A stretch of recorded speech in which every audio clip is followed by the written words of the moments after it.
तो हमें इस बात की चिंता हो गई। गुरु महाराज ने कहा था कि अपनी पासा ना पड़े 84 जा, तो हमको तो इस बात की चिंता हो गई कि हमें 84 न जाना पड़े, इसलिए हमने बहुत ही मंथन किया, बड़ी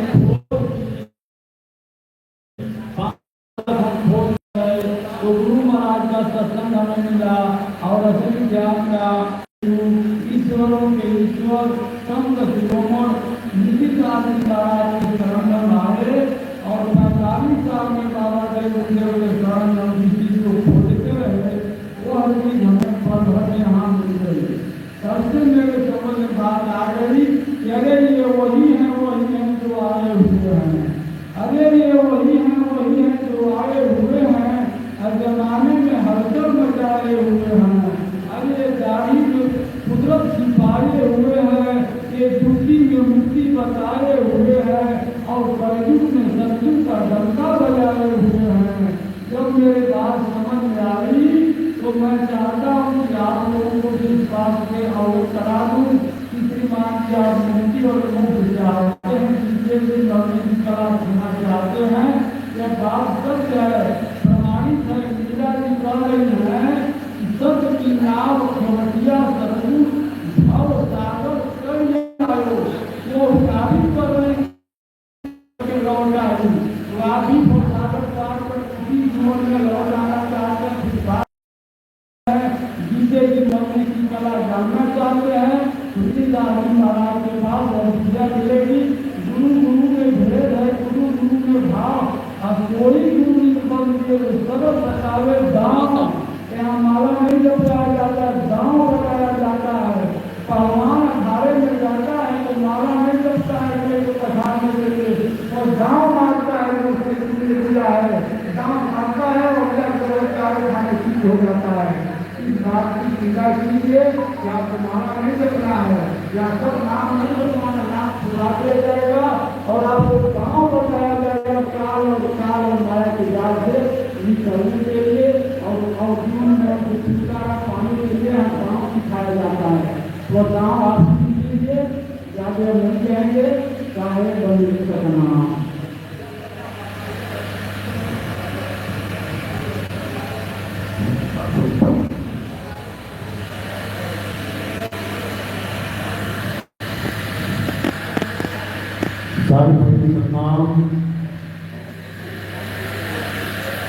तो आज महाराज के परम पिता परमात्मा के मूल ज्ञान का प्रचार होने जा रहा है। बहुत बड़ी बात होगी उन जीवों के जो अपने पूरे जीवन काल में एक बार भी इस मूल ज्ञान को सुन पाते हैं, और उससे भी बड़े होते हैं उन जीवों के जो इस मूल ज्ञान को थोड़ा भी समझ पाते हैं। जो भी सुनना आसान है, आए बैठे 1-2 घंटा सुन के चले गए, लेकिन इसको समझना बहुत मुश्किल है। ये केवल उसकी समझ में आता है जिस पर परम पिता परमात्मा की दया हो, जिस पर मालिक की मोहर लगी हो, ये तब समझ में आता है। नहीं तो पूरा जन्म भी अगर तुम मूल ज्ञान का सत्संग सुनते रहो फिर भी तुम्हें समझ में नहीं आएगा।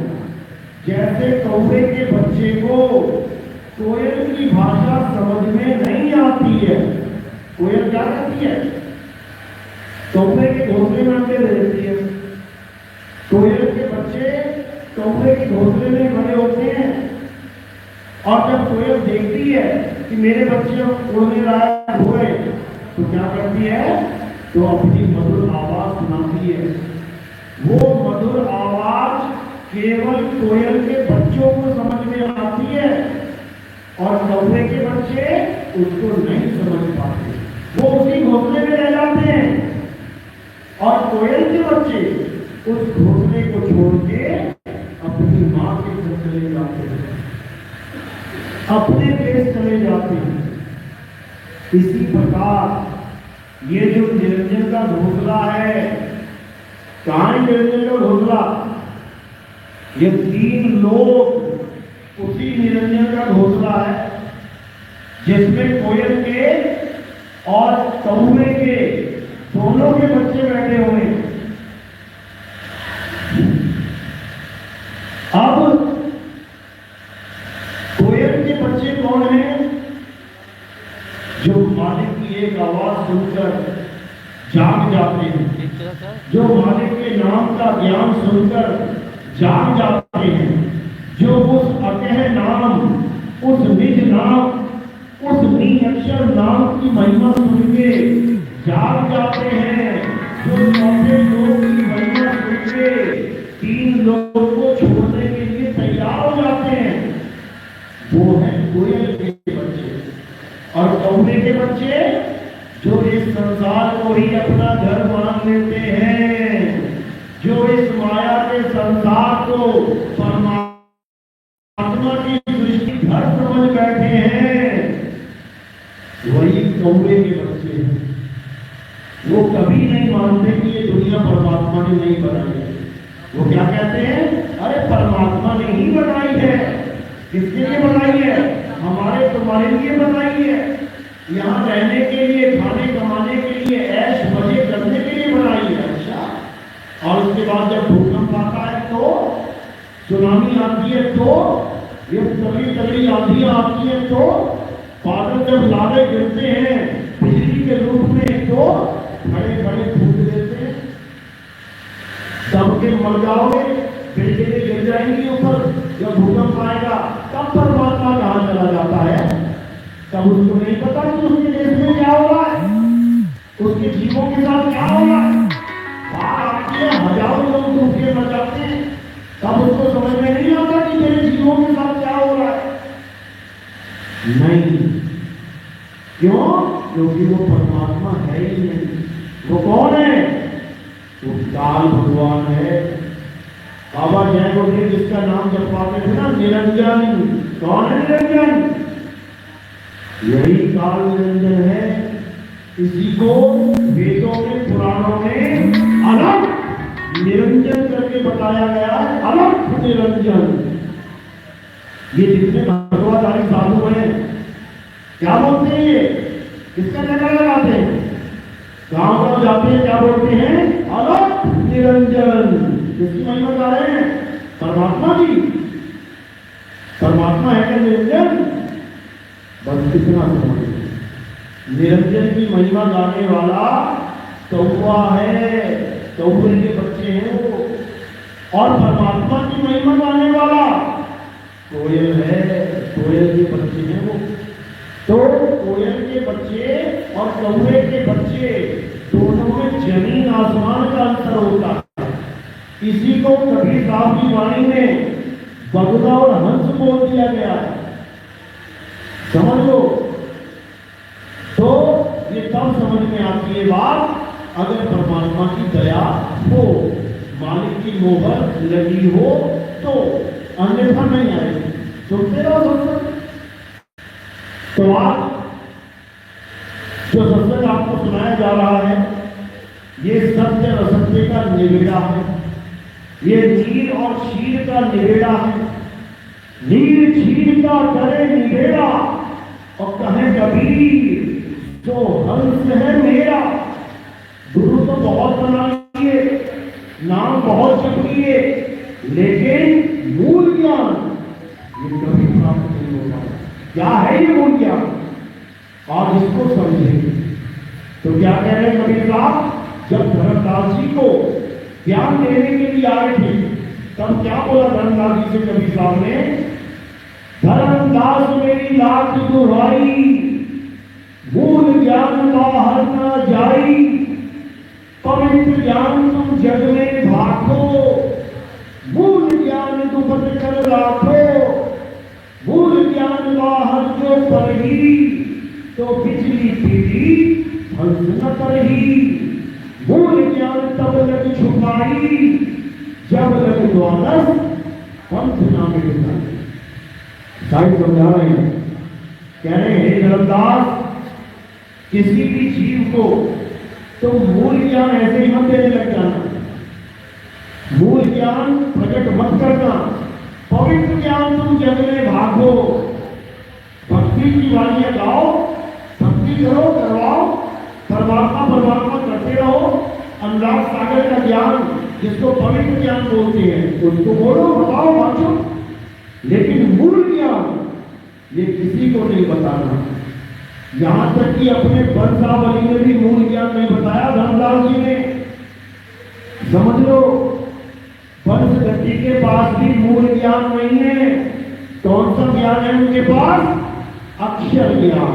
वो 5 नाम देते हैं, आदि नाम, अजर नाम, अमी नाम। क्या है ये 52 अक्षरी नाम है। ये स्वर व्यंजन का मेल है। ये आत्म ज्ञान नहीं है मेरे भाई। मूल ज्ञान क्या होता है? आत्म ज्ञान। कबीर साहब आत्म ज्ञान देने आते हैं, ये मंत्र जपवाने नहीं। तो क्या करें कबीर साहब? जग में नींद प्यासी, मोहे देखते आवे हंसी, आत्म ज्ञान बिना नर भटके, कभी काबा कभी काशी। अगर तुम्हारे पास आत्म ज्ञान नहीं है तो तुम्हें भटकना पड़ेगा। कोई काबा, कोई काशी, कोई केदारनाथ, कोई कहीं और, कोई बनारस, कोई अयोध्या, कोई द्वारिका, कोई हरिद्वार, कहीं ना कहीं भटकना पड़ेगा। इसलिए साहिब समझा रहे हैं कि सबसे पहले आत्मज्ञान को जानो। ये पता करो कि आत्मा तत्व है क्या। ये मंत्र जंतर जपने को भक्ति मत समझ लेना कि 5 नाम जप लिए, 8 नाम जप लिए, 10 नाम जप लिए, 100 नाम जप लिए, करोड़ नाम जप लिए। भाई मना कर रहे हैं, कोटि नाम संसार में इनसे मुक्ति ना होए, गुप्त नाम सतपुरुष का पूजे बिरला कोए। कहते हैं गुप्त नाम सतपुरुष का, यानी एक तो सतपुरुष भी नाम है। कोई पूछे कहां जाना चाहते हो? सतपुरुष के पास जाना चाहता हूं। सतपुरुष भी तो एक नाम ही है। उस नाम का भी एक और नाम है, गुप्त नाम सतपुरुष का। वो क्या है? उसी को जानना है। सतपुरुष का गुप्त नाम क्या है? सतनाम। सतनाम ही उसका नाम है, लेकिन जपने वाला नहीं कि तुम उसको जपो सतनाम सतनाम सतनाम सतनाम, बिल्कुल नहीं। सतनाम का मतलब समझो। सतनाम का मतलब है सच्चा नाम। किससे मुक्ति होगी तुम्हारी? सच्चे नाम से। तो क्या ये जपने लग जाओगे? सच्चा नाम, सच्चा नाम, सच्चा नाम। भैया क्या नाम जप रहे हो तुम? मैं सच्चा नाम जप रहा हूं। कैसे सच्चा नाम? सच्चा, अरे सच्चा नाम थोड़ी नहीं जपना है। सच्चा नाम गुरु जी से पूछना है कि गुरु जी सच्चा नाम क्या है? सतनाम क्या है? किसे सतनाम कहते हैं? मुझे वो बता दो। इसी को साईं समझा रहे हैं। सतगुरु सोई सतनाम बतावे, और बाकी गुरु कोई कामना आवे। सतगुरु सोई सतनाम बतावे। सच्चा गुरु कौन होता है? जो सतनाम का भेद बता देता है, जपवाता नहीं है। अगर जपवाने वाले को सतगुरु बोल दे तो सारे अपनी अपनी गति लगा के बैठे, सारी सतनाम सतनाम जपवाते रहो, फिर सतनाम की महिमा खत्म हो जाएगी। सतनाम वो गुप्त भेद है जो केवल एक भेदी गुरु ही बता सकता है। सोई गुरु पूरा कहावे, जो 2 अक्षर का भेद बतावे। एक छुड़ावे, एक लखावे, तब प्राणी निज घर को जावे। समझ लो, सतगुरु कौन है? जो 2 प्रकार का नाम बताए, 2 प्रकार के भेद बताया। कौन कौन से? एक 52 अक्षर और दूसरा आदि अक्षर। 52 अक्षर जीव के द्वारा बोला जाता है।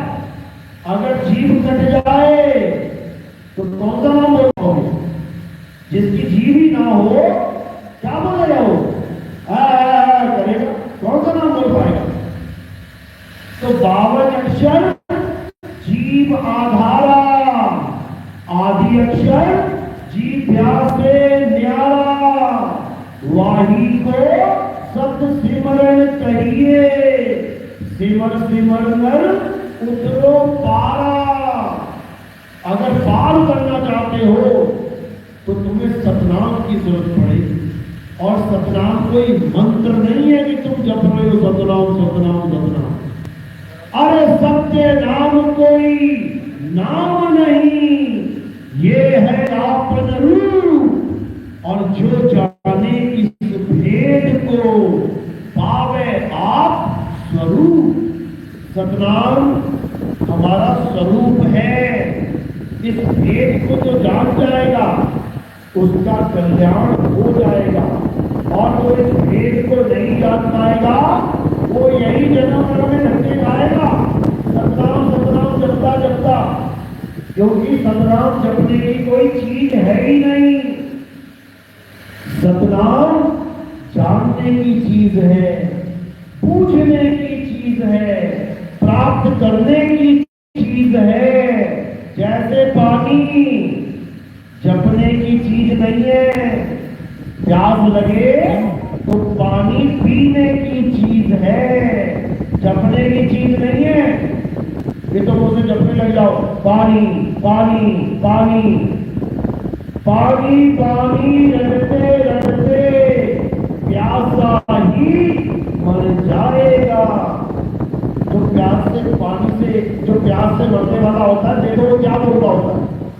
जो प्यास से मरेगा क्या बोल रहा हो? पानी पानी पानी पानी पानी करता करता मर गया, लेकिन उसे पानी नहीं मिला। इसी प्रकार जो ये सोचते हैं कि मेरी मृत्यु आएगी और मैं भगवान का नाम लेता हुआ मरूंगा, प्यासा ही मर जाएगा। बाबा नानक ने 500 साल पहले ये वाणी बोली थी, राम राम करता जग फिरे, राम न पाया जाए। राम राम करने से राम नहीं मिलेगा।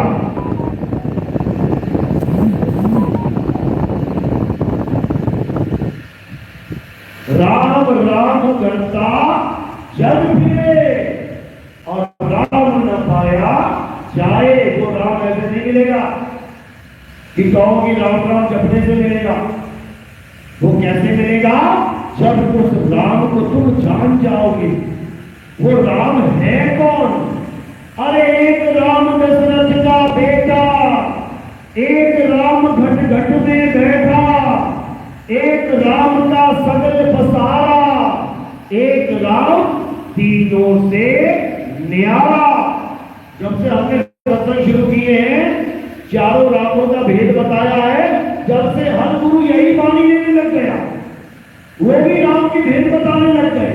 जिनको आज तक पता नहीं था कि राम भी चार होते हैं, वो राम का भेद बता रहे हैं, नकल मार रहे हैं। अब नकल के लिए भी अकल चाहिए। वो कहां से लेके आए? तो अब देखो कैसे वो बेअकली बात कर रहे हैं। क्या बोल रहे हैं? वाणी का भावार्थ क्या है? एक राम दशरथ का बेटा, यानी काया राम। दशरथ का बेटा यानी धनुष्बाण धागे जो पीले वस्त्र पहन के जंगल में गए, जिनको देख के लोग पहचाने, अरे राम जी हैं। किसको देख के पहचाना? शरीर को। हनुमान जी को कभी किसी ने राम जी कहा? कोई नहीं कहेगा। क्यों? क्योंकि जिसको वो देख रहे हैं, जिसको देख के वो पहचान रहे हैं, वही पहला राम है, यानी देह। पहला राम कौन है? तन राम। तन राम। जैसे वो दशरथ के बेटे, वैसे तुम भी किसी के बेटे। तुम तुम्हारा भी शरीर देख के लोग पहचानते हैं, ये अनुज है, ये सरिता है, ये विवेक है, ये विनोद है। शरीर देख के पहचान रहे, ये पहला राम, ये पहला राम। एक राम दशरथ का बेटा, एक राम खटखट में बैठा, ये कौन है? उसी काया में बैठा जीवात्मा। तुम्हारे शरीर में जीवात्मा है, ये दूसरा राम है। अब तीसरा राम कौन है? एक राम का जगत पसारा, ये कौन है? ये मन राम है। कहां बैठा है? वो भी तुम्हारे अंदर बैठा है, इसी तन में बैठा है। ये मन कहां रहता है? इसी तन में रहता है। तीसरा राम भी इसी में ही है, यानी एक राम तन, एक राम जीव, एक राम मन। कहां बैठा है मन? यहां बैठा है। जो भी बाबा यहां पे ध्यान लगवाता है, जो भी बाबा यहां पर इंदिरा पिंगला सुषमना में लेके जाता है, ये कौन से राम का पुजारी है? तीसरे राम का, उसी निरंजन का। वो निरंजन और माया त्रिपुटी में बैठ के राज करते हैं। ये तरह तरह के रंग दिखाते हैं, कभी उगता सूरज का प्रकाश दिखा देते हैं, कभी ढलते सूरज का प्रकाश दिखा देते हैं, कभी भरी दोपहरी का प्रकाश दिखा देते हैं, कभी अनंत अनंत प्रकाश दिखा देते हैं। ये सब मन माया में खेल है मेरे भाई। गलती से भी इंदिरा पिंगला सुषमना में मत चले जाना, जीवन बर्बाद हो जाएगा। ये जितने योगी जपी तपी सन्यासी बैठे हैं ना, ये सब यही करते आए हैं आज तक। इंदिरा पिंगला सुषमना में ध्यान रखते आए हैं, और कौन सी आंख खोल के बैठ गए? ये त्रिपुटी वाली आंख, तीसरी आंख। समझ लो, कहते भगवान शंकर की भी तीसरी आंख है, हमारी भी तीसरी आंख हो जाएगी। तीसरी आंख किसका संदेश देती है? कभी सोचा है? तीसरी आंख खुल जाए तो प्रेम का संदेशा है या विनाश का? बताओ जरा। भोले शंकर की तीसरी आंख खुल जाए तो प्रेम का संदेश है कि विनाश का?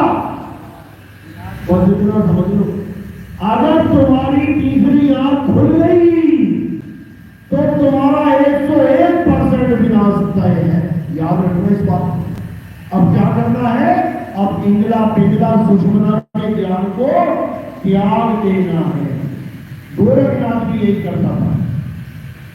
कभी साहब ने समझाया, अरे इंदिरा बिन से, पिंगला बिन से, और बिन से सुषमन नारी, कहे कबीर सुनो रे गोरख कहां करे होता। अभी तो शरीर जीवित है, अभी तो बैठे हुए हो, इंदिरा पिंगला सुषमना में ध्यान लगा लिया, और जब ये शरीर छूटेगा, जब ये शरीर छोड़ोगे, तब ध्यान कहां होगा? हालत खराब हो जाएगी। जल बिन मछली की तरह तड़पोगे, लेकिन कोई सहाय नहीं होगा। क्यों? क्योंकि सारी उम्र परमात्मा को अंदर मानते रहे, अब बाहर जाने की तैयारी हो रही, हालत खराब हो जाए। जो ये मान के बैठे हैं कि परमात्मा काया के अंदर रहता है, वो अज्ञानी जीव हैं, वो मन और माया के जाल में फंस चुके हैं। असल में परमात्मा शरीरों में नहीं रहता। शरीरों में कौन रहता है? मन, माया और जीव। देखो क्या कह रहे हैं, अलग पुरुष जब किया विचारा, 184 धागा डाला, 5 तत्व से गुजरी बीना, 3 गुणों से फाड़ी कीना, ताने जीव ब्रह्म और माया, समरथ कैसा खेल बनाया। कहते हैं ताने जीव ब्रह्म और माया। कौन कौन है इस काया में? जीव, ब्रह्म और माया। ब्रह्म यानी मन, मन ही ब्रह्म है, मन ही निरंतर निराकार है और तन साकार है। तो तन और मन यानी साकार और निराकार इनमें कभी नहीं उलझना। इन तीनों रामों को किनारे कर देना है। ना तो तन राम, ना मन राम, ना जीवात्मा। किसको मानना है? आत्म राम, जिसको कहते हैं परमात्मा। समझ लो। तो ये चारों रामों की महिमा आज जय गुरुदेव पंथ वाले भी करने लग गए जो गद्दियों पे बैठे हैं। उनको बस इतना पूछ लेना कि तुमने नितिन दास की नकल मार के तीसरा नाम मन तो बोल दिया, निरंजन तो बता दिया, पहले रूहानी मंडल का धनी निरंजन, और बाकी के धनी कहां चले गए? दूसरे रूहानी मंडल का धनी कहां चला गया? वो चौथा नाम नहीं हो गया? तीसरे रूहानी मंडल का वो पांचवा नाम नहीं हो गया? चौथे रूहानी मंडल का वो छठा नाम नहीं हो गया?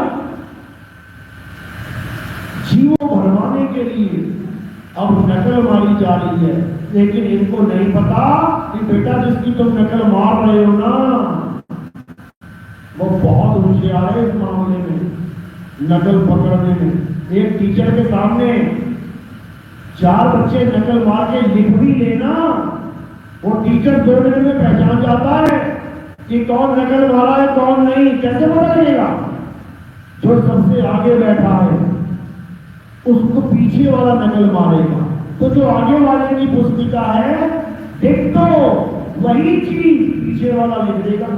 का की जगह का लिखेगा, हे की जगह हे लिखेगा, पूरी कॉपी करेगा। पकड़ा गया ना? अगर अपने मन से लिखा होता तो दोनों का अलग होता, लेकिन एक एक शब्द मैचिंग है, इसका मतलब नकल मारी गई है। तो नकल मारने वाले ने तीसरे राम को बोल दिया कि निरंजन है। तो ओंकार कौन सा राम है? रामंकार कौन सा राम है? सोहम कौन सा राम है?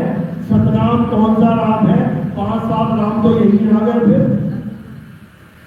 जबकि इसको नहीं पता ज्ञानियों को कि ज्योति निरंजन, ओंकार, रामंकार, सोहम, सतनाम ये पांचों ही काल के नाम है।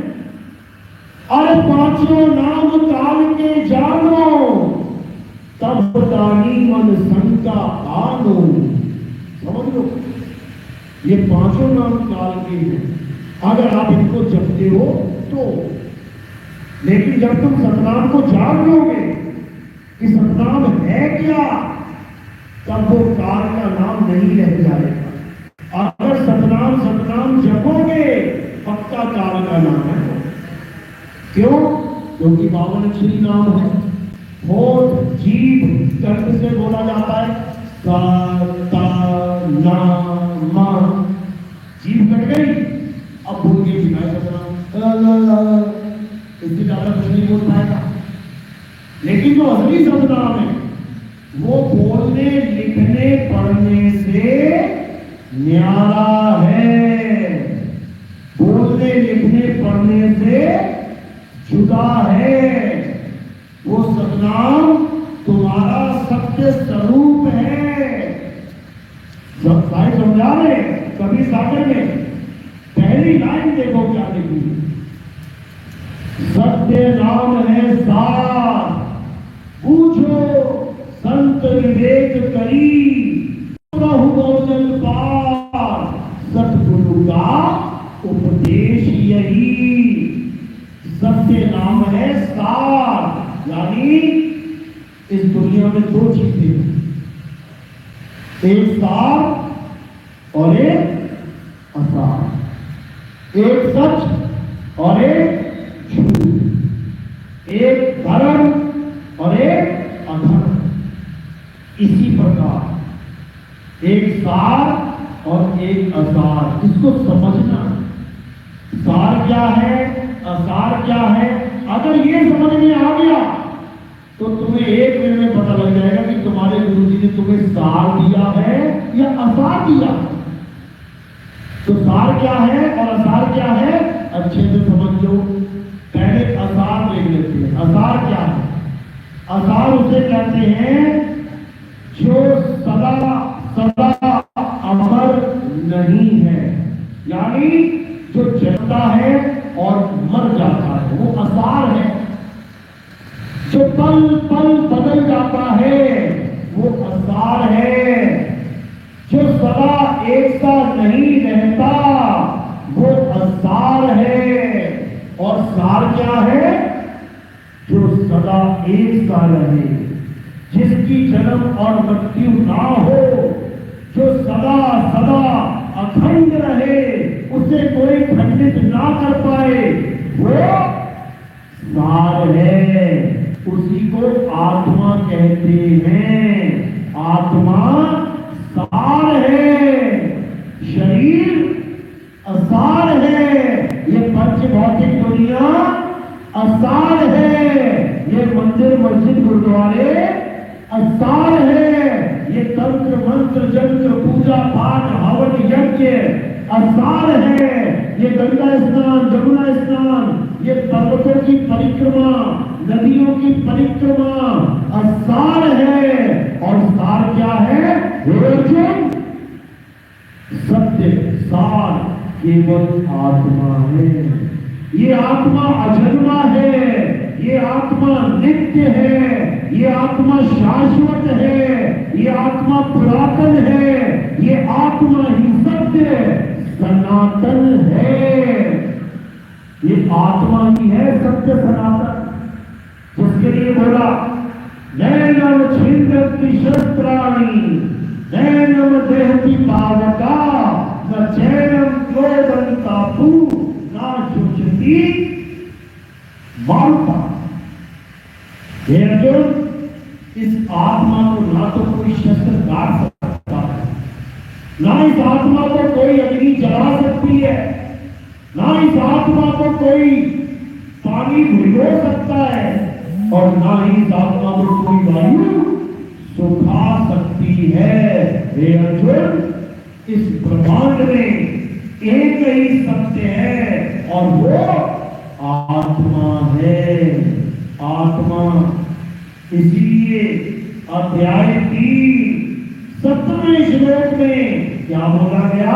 हे अर्जुन, जो अपनी आत्मा में रमण करते हैं, जो अपनी आत्मा में तृप्त हैं, जो अपनी आत्मा में संतुष्ट हैं, उनके लिए कोई धार्मिक कर्म कर्तव्य लागू ही नहीं होता। वो सारी उम्र किसी मंदिर में ना जाएं, वो सारी उम्र किसी मस्जिद में ना जाएं, वो सारी उम्र किसी गुरुद्वारे चर्च में ना जाएं, वो सारी उम्र भगवान का नाम तक ना लें, वो कोई पूजा पाठ ना करें, वो कोई हवन यज्ञ ना करें, वो कोई माला ना फेरे, तब भी उन्हें परमात्मा मिलेगा। ये दर्ज है वाणी गीता में। अध्याय 3 17वां श्लोक पढ़ो।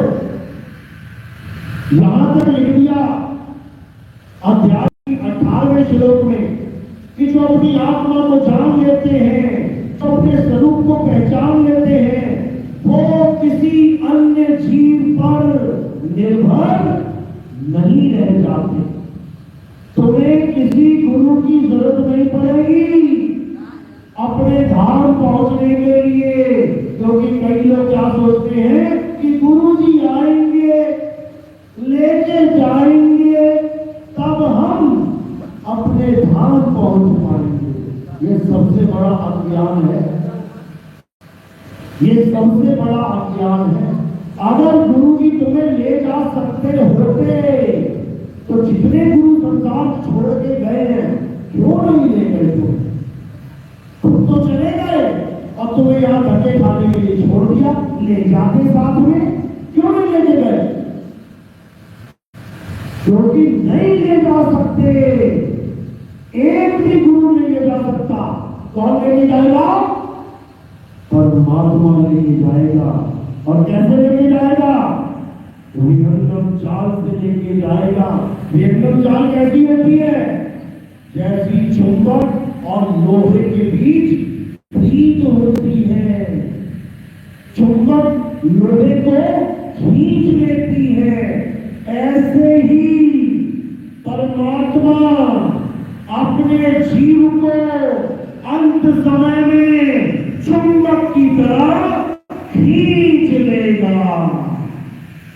की जरूरत पड़ी क्या बीच में?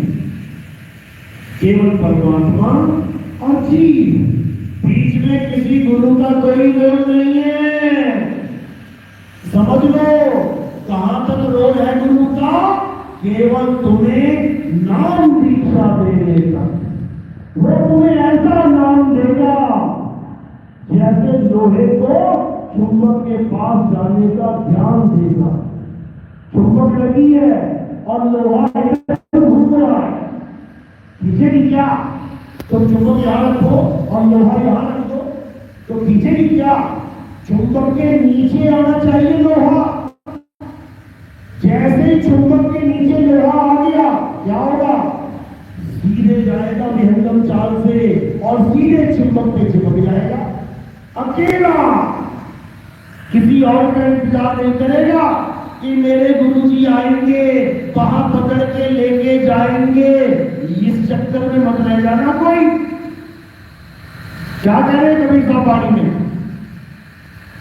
एक डाल पे पंछी बैठे, एक गुरु एक चेला। गुरु की करनी तू भरेगा, चेले की करनी चेला। तू उड़ जा हंस अकेला, अकेला करेंगे कबीर साहब। किसी के सहारे नहीं छोड़ेंगे कि तुम्हारी इधर मौत हो रही है, तुम दरवाजा देख लो, गुरुजी आए नहीं। गुरुजी काल के दूध आके पकड़ के ले जाएंगे, इतने में इंतजार बंद करने लग जाना। चिड़िया का बच्चा बैठा हुआ है, किसी ने पत्थर मारा, अब चिड़िया का बच्चा कहे माँ आएगी, पिताजी आएंगे, इस पत्थर से बचाएंगे। क्या होगा फिर? सिर पे पत्थर लगेगा, वही मर जाएगा। अब किसी का इंतजार नहीं करना।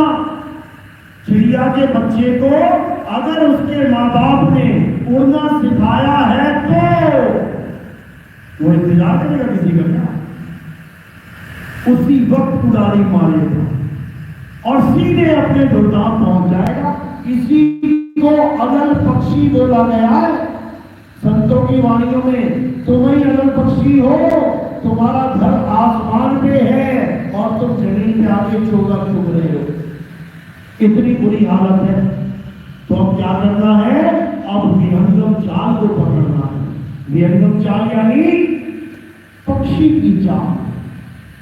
अब वो चाल नहीं है। पहले रूहानी मंदिर में गए, वहां एक आवाज सुनी, फिर दूसरे रूहानी मंदिर में गए, वहां दूसरी आवाज सुनी, दूसरा प्रकाश देखा, फिर तीसरी रूहानी मंदिर में गए, तीसरी आवाज। ये सब माया का जाल है।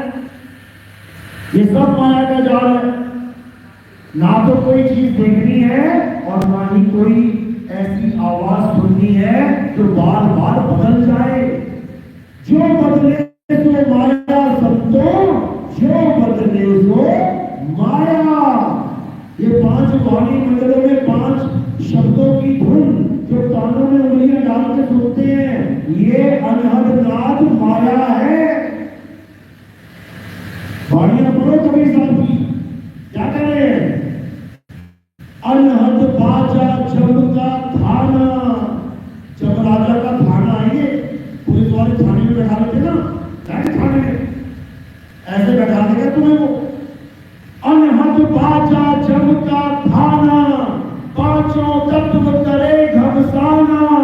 अनहद बाजा बीती बीती बाजे, सार शब्द न्यारी धुन का।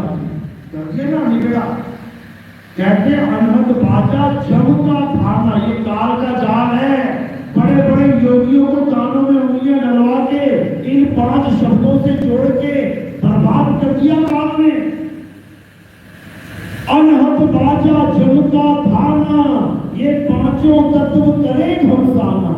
ये जो 5 आवाजें हैं जो अंदर से आती हैं, ये इन्हीं 5 तत्वों की आवाजें हैं। इसी ने उलझा दिया सबको। अनहद बाजा बीदी बीदी बाजे, यानी अनहद बाजा अलग अलग तरह से बजता है। कभी लगेगा शंख बज रहा है, कभी लगेगा बीना बज रही है, कभी लगेगा बांसुरी बज रही है, कभी लगेगा सितार बज रहा है। यही माया जाल है। अनहद बाजा बीदी बीदी न्यारी धुन गाती। सार शब्द की न्यारी धुन है, न्यारी धुन यानी एक ऐसी धुन जिसका कोई आदि और अंत नहीं है, जो कभी बदलती नहीं है, सदा एक रस अखंड नाद ही सार शब्द है। सारे समझा रहे हैं, कह रहे सार शब्द कहीं बाची हो मानो एतबारा, अक्षर पुरुषिक पेड़ निरंजन वाकी धारा।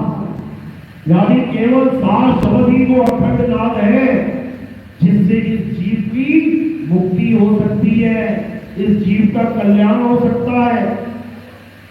नाम अखंड और सब खंडा, सार शब्द गरजे पर मंडा। ये नाम अखंड सार शब्द ही है, इसी से कल्याण होगा, अन्यथा नहीं होगा। लेकिन इस काल में इतना जाल बुन दिया है कि आप सोच भी नहीं सकते।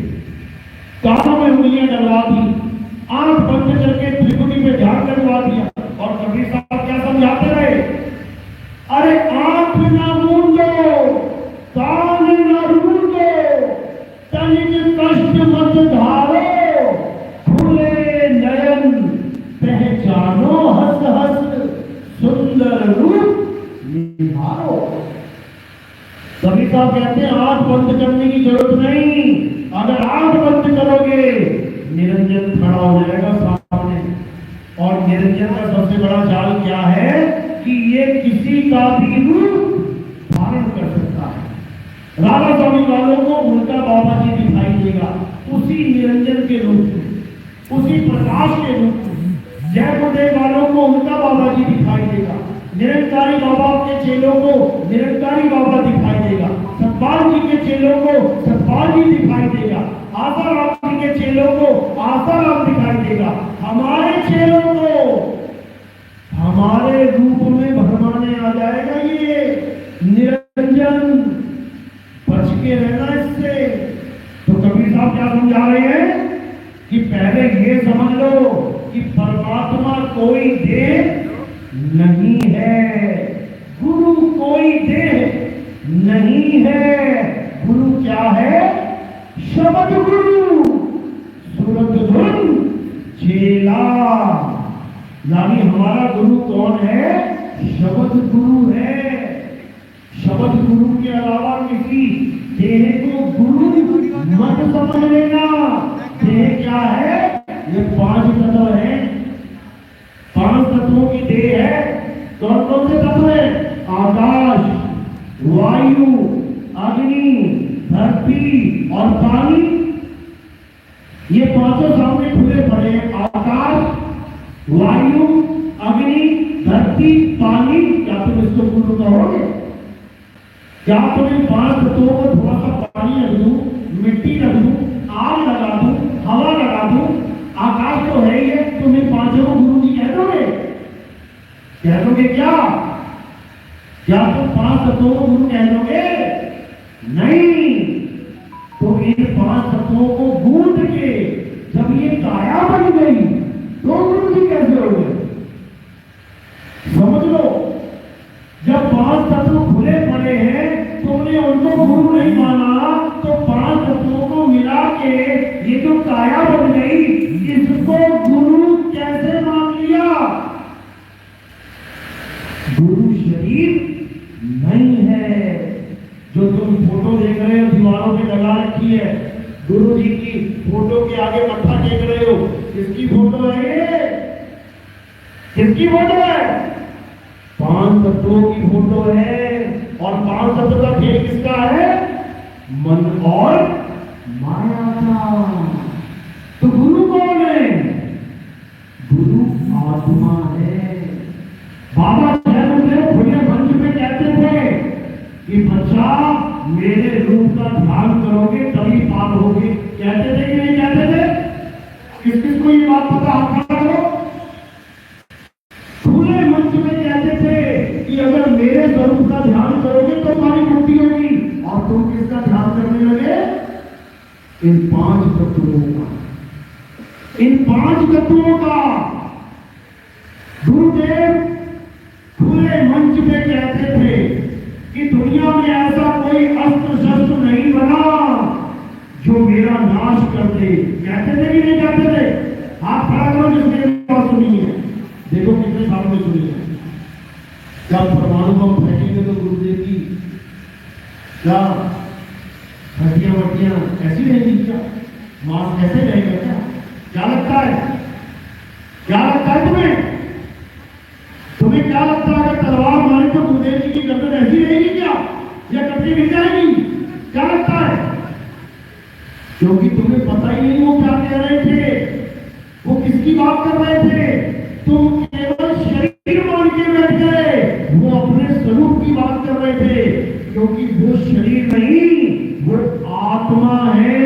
क्या आत्मा को कोई अस्त्र शस्त्र मार सकता है? नहीं मार सकता। किसको लगता नहीं मार सकता? आप क्या करो ले। अभी बीच में ऐसे भी हैं जिनको लगता है कि मार भी सकता है। अरे कम से कम सच का साथ तो अच्छे से दिया करो। क्या आत्मा को कोई गोली मार सकती है? नहीं। आत्मा को गोली मार सकता है? नहीं। आत्मा को परमाणु में मार सकता है? नहीं। तो जैसे बाबा जय गुरुदेव को परमाणु में नहीं मार सकता, तुम्हें भी नहीं मार सकता। क्योंकि तुम शरीर नहीं, आत्मा हो। तुम मान बैठे हो अपने आप को शरीर। मैं तो शरीर हूं। अरे शरीर 5 तत्व है। ये 5 तत्व अपना अपना तत्व खींच रहे शरीर में से, तो तुम क्या रह जाओगे? तुम क्या हो? आत्मा। अंत में तुम इस शरीर को छोड़ोगे, सब छोड़ोगे। ये 5 तत्व का शरीर बना रहेगा और तुम उसे छोड़ दोगे। तो जो छोड़ेगा वो कौन है? कौन है वो? आत्मा। तो बाबा जय गुरुदेव जो डंके की चोट पे ये कहते थे कि बेटा इस दुनिया में कोई ऐसा अस्त्र शस्त्र नहीं बना जो मुझे मार सके। यही बात कृष्ण जी कहते थे, हे अर्जुन, इस आत्मा को न तो कोई अस्त्र शस्त्र काट सकता है, इस आत्मा को ना तो कोई अग्नि जला सकती है, इस आत्मा को ना तो कोई जल भिगो सकता है। तो बाबा जय गुरुदेव की और कृष्ण जी की बातें मैच देखी नहीं हो गई। लेकिन बाबा जय गुरुदेव क्या कहते थे? बेटा मैं कृष्ण जी के, विष्णु जी के, राम जी के लोक से नहीं आया हूं। मैं कहां से आया हूं? मैं अनामी लोक से आया हूं। कहते थे कि नहीं कहते थे?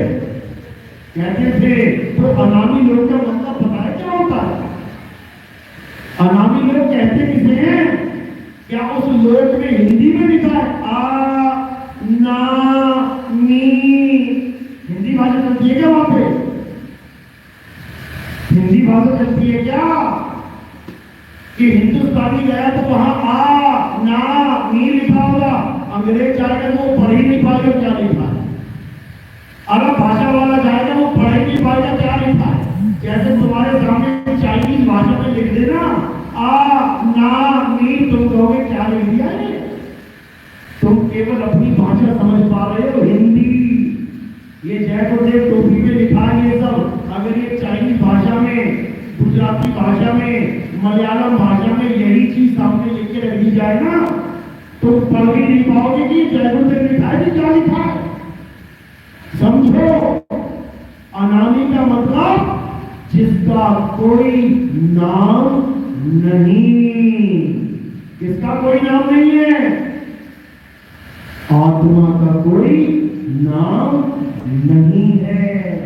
बाबा जय गुरुदेव आत्मा से आए थे, समझ लो। और कहां जाना है? उसी आत्मदेव में समा जाना है और कुछ नहीं करना।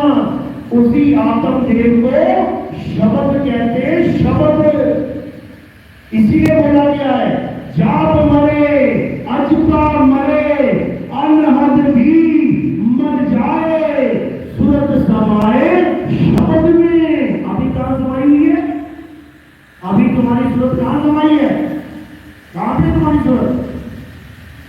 इस देह में, इस काया में, तुम्हारी सूरत काया में है, इसको अपना घर मान बैठी है, नकली घर को असली घर मान बैठी है।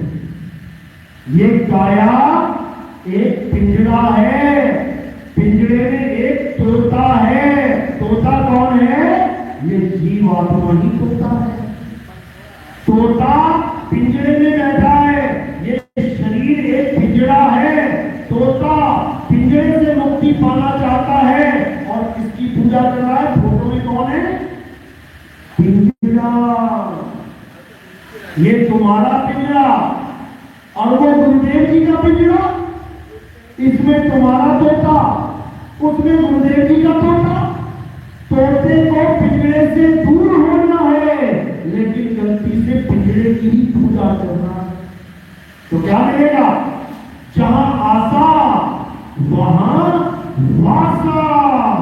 एक कैदी को अपना स्वरूप नहीं पता और जिस जेल में वो बैठा है, ये है बांसुरी की जेल, उस कैदी को एक दूसरी जेल की पूजा करवाई जा रही है।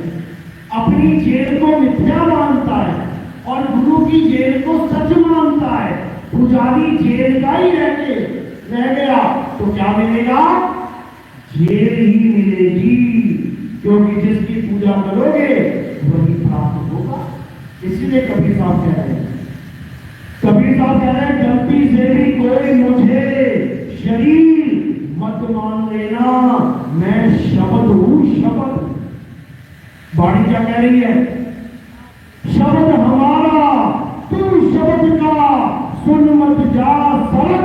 ये देखो कितने सरक है, पीछे देखो, ये सरक रहे हैं। जो उठ के चला जाता है सत्संग से, उसको सरकना कहते हैं। और कबीर साहब क्या कह रहे हैं? शब्द हमारा तू शब्द का, सुन मत जा सरक। और जो चाहे निज रूप को, तो शब्द ही ले परख। ये बीजेपी वाणी है। जो सरक जाता है, जैसे कोई टीचर है खूब पढ़ा रहा है, उसका मुंह ब्लैकबोर्ड की तरफ है, अब पीछे बच्चे बैठे हैं, क्या देख रहे हैं? अरे टीचर हमें नहीं देख रहा, तो क्या हो रहा है? छुप छुप के क्लास में से निकल जाते हैं और नदी के किनारे ताश खेल रहे हैं। समझो, अब जो क्लास को बंद मारेगा, जो क्लास को छोड़ के जाएगा, क्या वो पास हो सकता है? वो यही करते जाएगा। इसीलिए कबीर साहब ने कहा है कि सत्संग किसी का भी हो, कभी मिस मत करना उसको। और सब काहू का लीजिए साचा शब्द निहार, और पक्षपात मत कीजिए, कहे कबीर विचार। चाहे कोई भी महात्मा क्यों ना बैठा हो, चाहे जय गुरुदेव का सत्संग हो, चाहे राधा स्वामी का सत्संग हो, चाहे निरंकारियों का सत्संग हो, चाहे सतपाल जी महाराज का, किसी का भी सत्संग हो, कभी मत सरकना। जब तक सत्संग पूरा ना हो जाए तब तक कभी मत सरकना। तो क्या बोला साहब ने कि बिन सत्संग विवेक ना होई, और राम कृपा बिन सुलभ न सोई।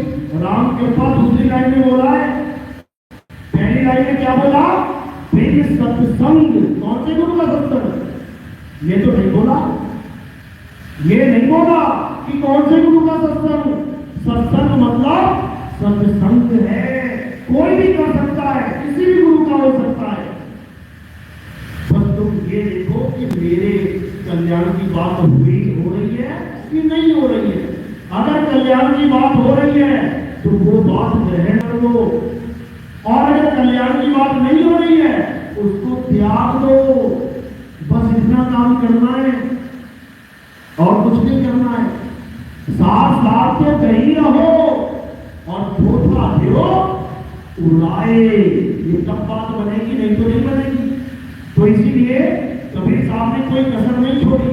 वो कहते हैं सारी दुनिया के सारे संत महात्मा एक परमात्मा करते करते, कोई 5 नाम जपवा रहा है, कोई 10 नाम जपवा रहा है, कोई 50 नाम जपवा रहा है, कोई करोड़ नाम जपवा रहा है। तो साहिब कह रहे कोटि नाम संसार में इनसे मुक्ति ना होए, गुप्त नाम सतपुरुष का तुझे कोई वो गुप्त नाम है, वो इन नामों से बात नहीं करती। इसलिए अब क्या करना है, अब केवल और केवल सत्य को जानना है, सत्य को समझना है, शब्द को समझना है। शब्द क्या है? शब्द शब्द बहु अंतरे, सार शब्द मत लीजिए, और कहे कभी जहां सार शब्द नहीं, दृढ़ जीवन सो जीजिए।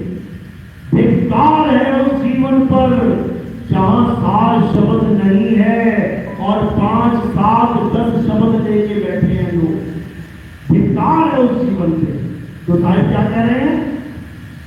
कहते हैं 5 नाम और 5 मुद्रा, सोई निश्चय जाना, जिसके आगे पुरुष पुरातन दिन की खबर न जाना।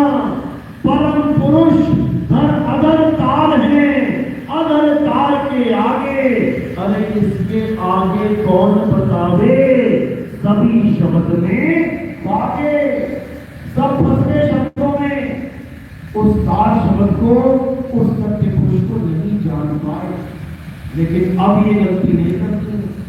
अब मौका है, अब सत्य को समझने का पूरा मौका है, क्योंकि अब वो समय आ गया है जिस समय के लिए बाबा जय गुरुदेव ने खुले मंच पे अपने ही सत्संग में क्या बोला था कि भाई एक ऐसा महात्मा आएगा जिसको आवाज ऊपर से आएगी और एक आवाज आएगी, वो उसी आवाज का प्रचार करेगा, उसी को बताएगा।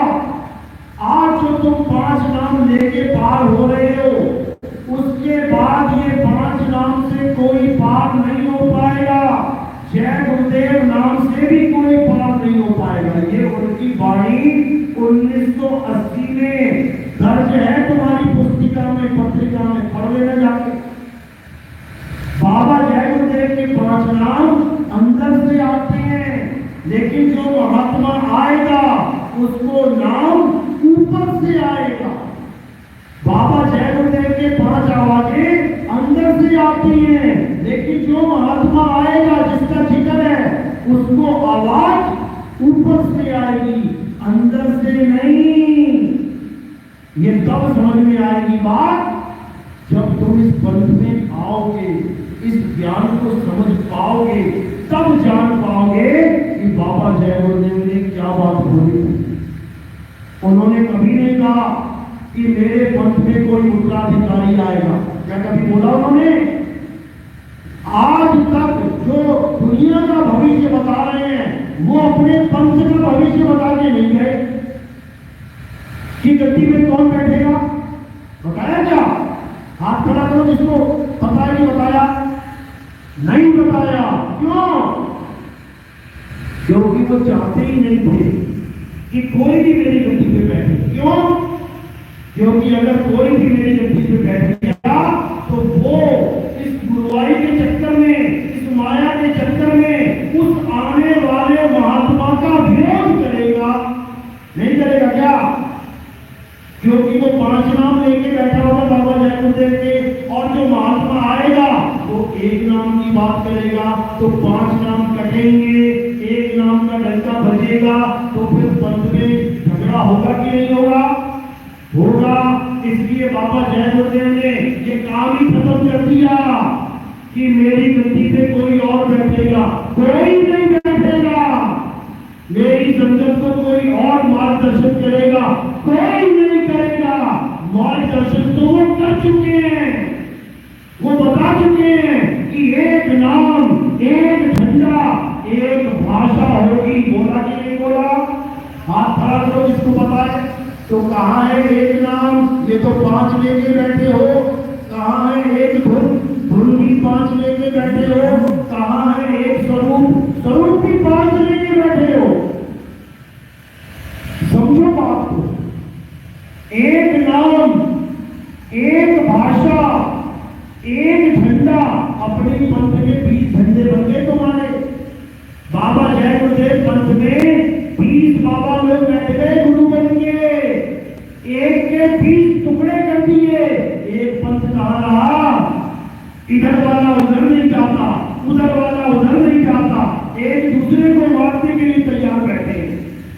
ये संदेश दिया था क्या बाबा जी ने कि मेरे जाने के बाद 20 महात्मा आ जाएंगे, मेरे पंथ की संगत को आपस में तोड़ देंगे, एक दूसरे से मुख मोड़ लेंगे, ऐसा बोला था क्या? ऐसा बोला था? तो फिर ऐसा क्यों हो रहा है? जो दूसरों का भविष्य बता रहा है उसे अपने बच्चों का भविष्य नहीं पता है क्या? सब पता है। बाबा जय गुरुदेव सब जानते थे, इसीलिए उन्होंने भरे मन से बोला था कि मेरा कोई भी चेला गुरु बनने की गलती मत करना। है कागजों? दिखाओ, कागज दिखाओ।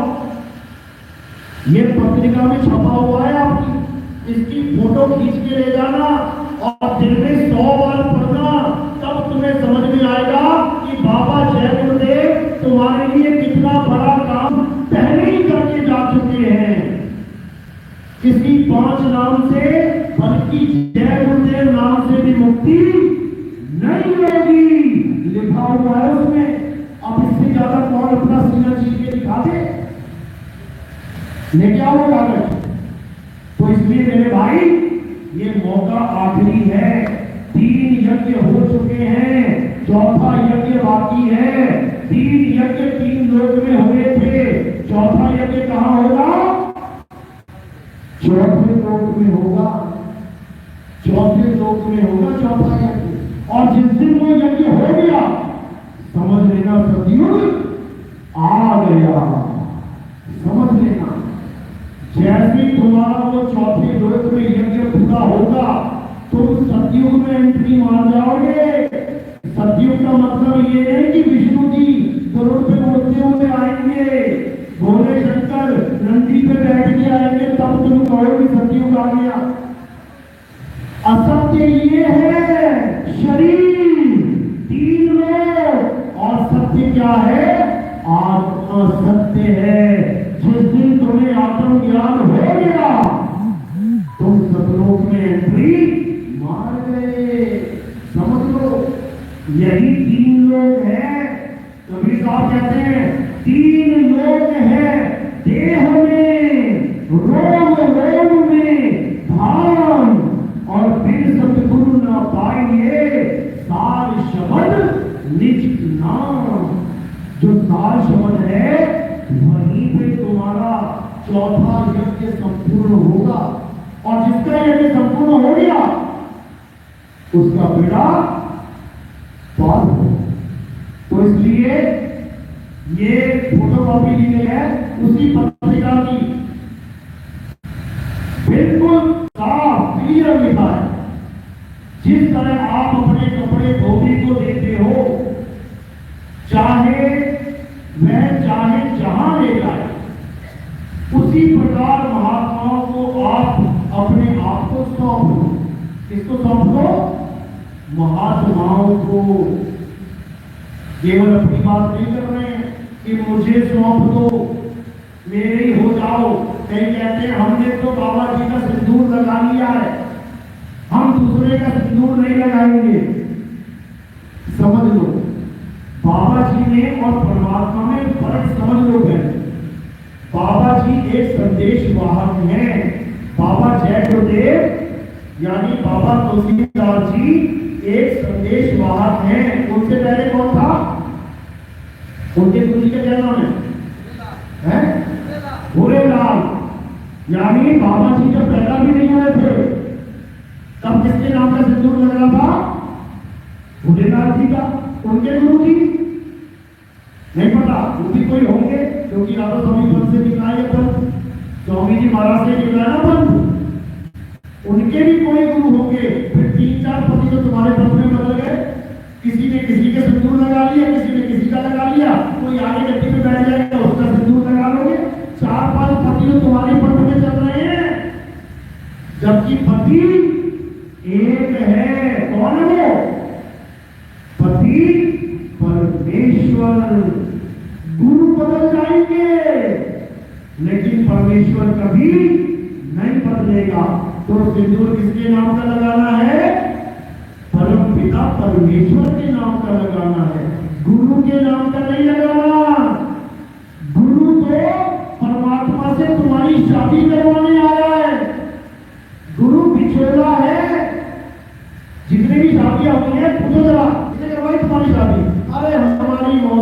ताई थी, उसने करवा दी। तो ताई ने रिश्ता लगवाया किसका? लड़का लड़की। अब ताई के नाम का सिंदूर भर दो तुम। तुम्हारी शादी किसने करवाई? अरे हमारे चाचा जी थे, उन्होंने हमारी शादी करवा दी, तो तुम चाचा जी के नाम का सिंदूर भर लो। ये बिचौले हैं, ये परमात्मा से जीव की शादी कराने वाले हैं, उन्हीं को गुरु कहते हैं। गुरु के नाम का सिंदूर मत लगा लेना, तो परमात्मा के नाम का सिंदूर कौन लगाएगा फिर? समझो बात को। इसीलिए परमेश्वर को पति बोला गया। पति परमेश्वर यानी पति गुरु नहीं है। पति कौन है? परमेश्वर। इसीलिए बाबा जय गुरुदेव ने बोला कि मुझे मत समझने में जय गुरुदेव। जय गुरुदेव नाम प्रभु का, मेरा नहीं। मेरा नाम तो तुलसीदास है। समझो बात को। जय गुरुदेव किसका नाम है? परम पिता परमात्मा का नाम है, उसके नाम का सिंदूर लगाना है। यही गुरु ग्रंथ साहब ने बाणी करते हैं। कबीर साहब कहते हैं, सेवा को तो ही भले एक संत एक राम। कितने हो गए? दो। सेवा को तो ही भले एक संत एक राम। राम है दाता मुक्ति का, संत जपावे नाम। कर दिए ना? तो अब नाम है दाता मुक्ति का, ये है तुम्हारा पति। और संत जपावे नाम, ये है तुम्हारा ब्याह करवाने वाला। पंडित जी कह लो, बिचौला कह लो, रिश्तेदार कह लो। समझो। तो कबीर साहब कह रहे हैं कि रिश्तेदार बिचौले बहुत है जगत में, लेकिन पति एक है। और अगर तुम्हारा रिश्तेदार उस पति की जगह जो परमात्मा है किसी और से तुम्हारी शादी करवा दे, तो क्या करना है? अगर पति के अलावा किसी और से शादी करवा दी तो क्या करोगे? उसी के साथ रहना शुरू करोगे। समझ लो, जो पति तुम्हारे सपनों का राजकुमार है, जो तुम्हें रानी की तरह रखेगा। हर लड़की यही सोचती है कि मुझे ऐसा पति मिल जाए जो मुझे रानी की तरह रखे। और क्रिया कैसा? जो उसको नौकरानी की तरह रखना, मार मार के उसका सिर फाड़ दे रहा है, दारू पी के खूब बजा रहा है, दे घूसा देगा, दे घूसा देगा।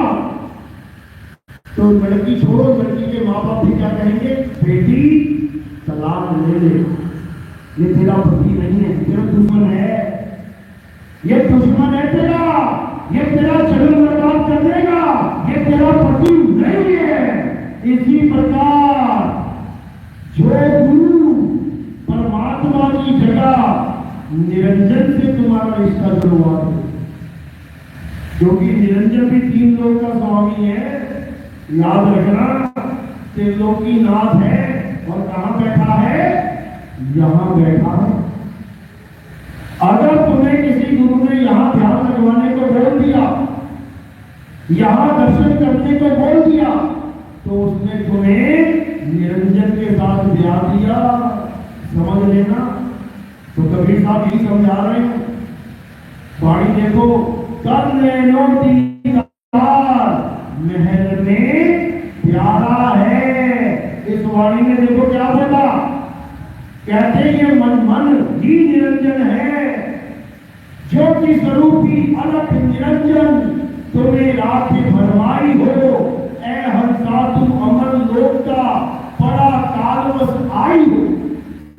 ये मन निरंजन कहां बैठा है? ये कहां बैठा है? बाणी पढ़ो। अरे निज मन करत जहां ठकुराई, सो नैनन पिछवाड़ा है। कर नैनो दीदार महल में प्यारा है। कहते परमात्मा नहीं, जहां तुम्हारा निज मन बैठा है, ये काल निरंजन बैठा है, ये नगरी पति बैठा है। इसलिए अब इस पे गाटा मार दो, उसमें जाना ही नहीं है। बिल्कुल काटा मार दो, यहां ध्यान लगाना ही नहीं है। ध्यान कहां लगाना है? ध्यान शब्द गुरु में लगाना है, उस बंदी छोड़ में लगाना है, इस काया के परे परम पिता परमात्मा में लगाना है। और कैसे लगाएंगे? जब तुम्हें भेदी गुरु मिलेगा तब वो तुम्हें समझाएगा कैसे भक्ति करते, कैसे ध्यान करते हैं, बिना आंख बंद किए, बिना कान में उंगली डाले। जिसके दोनों हाथों पे लकवा मार गया या जिसके दोनों हाथ कट गए, अब उसके कान में उंगली कौन डालेगा? तुम डालोगे डालेगा या बाबा जी डालेंगे? कोई कि बाबा जी मेरे हाथ तो है नहीं, तो कान में उंगली डाल देना मेरे। अरे आंख ना मूंदो, कान में मूंदो, तनिक कष्ट मत धारो, खुले नयन पहचानो हंस हंस, खुली आंखों से पहचानो तुम परमात्मा। वो तुम्हें दिखाई नहीं देगा कि तुम कहो मैं देख लूंगा, उसको देख के पहचान लूंगा, बिल्कुल नहीं। जो दिखे सो माया संतों, जो दिखे सो माया, ये प्रकाश, ये अंधकार, ये बड़े बड़े लोग, सतलोक, अलग लोग, अगम लोग, अनाम, ये सब माया का जाल है, सब माया का जाल है। असली धाम क्या है? शब्द हमारा धाम है और हम उसी में समाएंगे। और उसका दर्शन कैसे होगा? जैसे खुली आंखों से तुम करंट की तार पकड़ लो, आंखें तुम्हारी खुली होगी लेकिन तुम्हें करंट दिखेगा नहीं, लेकिन तुम्हारे रोग रोग में बस जाएगा वो आंखें। तुम कहोगे अरे ये क्या हो गया, तुम्हें बोध हो जाएगा लेकिन तुम्हें दिखेगा कुछ नहीं। इसी प्रकार वो परमात्मा देखने की चीज नहीं है। अरे जिसका कोई रूप रंग रेख है ही नहीं, उसको तो कैसे देखोगे? रूप न रेख न रंग, प्रभु तीन गुणों से भिन्न, तेरी बुझाए नानका, जिस पर होवे प्रसन्न, जिस पर प्रसन्न हो जाएगा कि इस जीव का कल्याण करना है, उसको अनुभव दे, उसको ऐसा दिव्य अनुभव दे देगा, उसका रोम रोम खिल जाएगा और वो कहेगा हे मेरे परम पिता परमात्मा, इसी चीज की तो मुझे तलाश थी। देखा दिखाया कुछ नहीं लेकिन प्राप्त पूरा हो गया, समझे? तो ऐसे भक्ति करने। चलो मेरी बात समझ में भी आ रही है, हवा में जा रही है? किसके समझ में आ रही है? हाथ खड़ा कर लो। किसके समझ में आ रही है? 50%,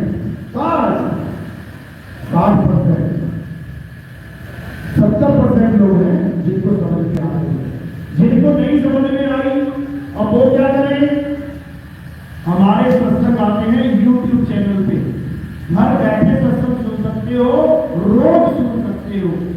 क्या लिखना है YouTube पे? कहत कबीर सुनो भाई साधो नितिन दास। जैसे तुम ये लिखोगे कहत कबीर सुनो भाई साधो नितिन दास, मेरे दोनों चैनल आ जाएंगे वहां, दोनों में यही लिखा होगा कहत कबीर सुनो भाई साधो नितिन दास। या फिर तुम लिखो नितिन दास के सत्संग, तो हजारों सत्संग आ जाएंगे सामने और बस सुनते जाओ, विवेक बढ़ाते जाओ और तुम्हारा कल्याण हो जाएगा। बाबा जय गुरुदेव का जो सपना था कलयुग में सतयुग लाने का, वो तुम ही पूरा करोगे। जैसे तुम सतयुग में एंट्री मारोगे उनका सपना पूरा होता जाएगा। और कहो कि यहाँ सतयुग आ जाएगा, ऐसा कुछ नहीं है भाई। इस दुनिया में सतयुग आने वाला नहीं है, सतयुग तुम्हारे अंदर प्रवेश होगा, तुम जाओगे सतयुग में, समझो। चलो तो आपका सत्संग ये प्राप्त करते हैं। बोले परम पिता परमात्मा की, संतबंदी छोड़ कबीर साहेब की, सभी संतों की, सभी भक्तों की, आद्यानंद की, सकल बंदी की साई बंदी सत्ताम। अब आरती के समय है, आरती कैसे करते हैं? अभी आरती लगेगी, सब खड़े हो जाएंगे, दो हिस्से बना लेंगे, लेडीज का जेंट्स, और इधर से लाइन चलेगी, एक का बताना फिर